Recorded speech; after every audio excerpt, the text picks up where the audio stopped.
Hilirisasi nguripi negeri iki saka dasar nganti dadi sumber rejeki. Pak Jokowi bangun pabrik smelter nikel diolah dadi bahan sumber energi.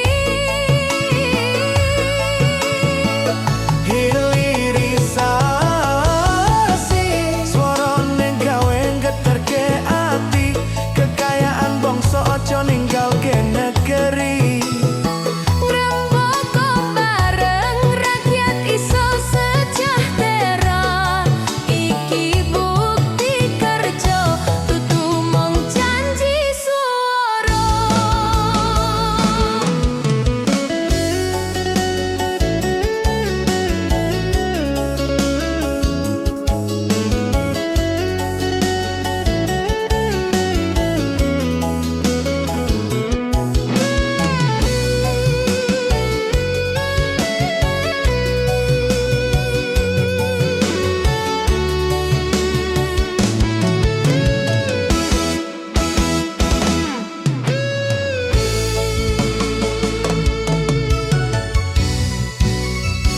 Rel sepur nembus kebon tebu, kontainer mlaku nggawa produk ekspor, tulisan Made in Indonesia, kebanggaan bangsa Nuswantara Jaya Mandiri.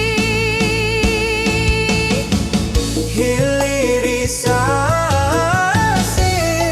nguripi negeri iki saka dasar nganti dadi sumber rejeki. Pak Jokowi bangun pabrik smelter nikel diolah dadi bahan sumber energi. Hilirisasi swarane gawe geterke ati, kekayaan bangsa aja ninggalke negeri. Ngrembaka bareng rakyat iso sejahtera, iki bukti kerja dudu mung janji swara. Hilirisasi swarane gawe geterke ati, kekayaan bangsa aja ninggalke negeri.